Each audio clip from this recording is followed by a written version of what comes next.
Hello बच्चों, let's see the following question है which one depicts that life began around RNA? Options है 1 acts as an adapter molecule, 2 rRNA has catalytic property, 3 helps in processing of H and RNA, 4 more than one option is correct. So इस question का की concept क्या है? हमारा RNA के बारे में हम बात कर रहे हैं। आरएनए जो है मेन मॉलिक्यूल होता है इन सम वायरसेस।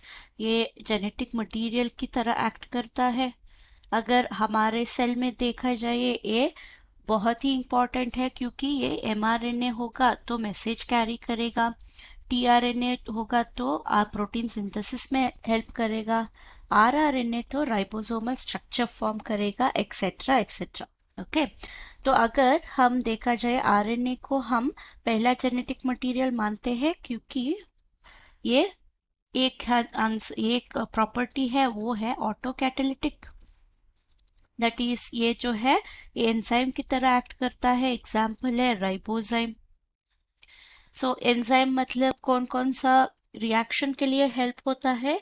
ये हेल्प होता है हमारा आरएनए प्रोसेसिंग के लिए, आरएनए प्रोसेसिंग, और प्रोटीन सिंथेसिस के लिए भी हेल्प होता है, प्रोटीन सिंथेसिस, इसीलिए इसको कैटालिटिक इन नेचर मानते हैं। सेकेंड प्रॉपर्टी है इसका जो अडेप्टर क्वालिटी है, अडेप्टर मॉलिक्यूल की तरह एक्ट करता है। तो जो मैसेज है वो एमआरएनए में होता है, एमआरएनए।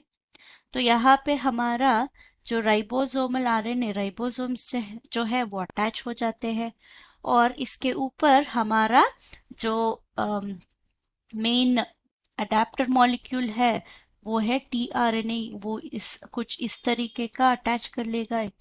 सो ये ऑपोजिट डायरेक्शन में अटैच होगा तो इस तरीके का अटैचमेंट दिखेगा हमें अगर हम देख रहे हैं तो ये हमारा टीआरएनए जो है वो अडेप्टर मॉलिक्यूल की तरह एक्ट करता है और एमआरएनए को ट्रांसलेट करने के लिए हेल्प करता है ट्रांसलेशन में।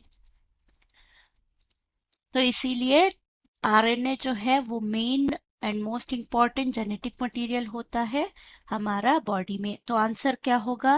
Acts as adaptor molecule correct है।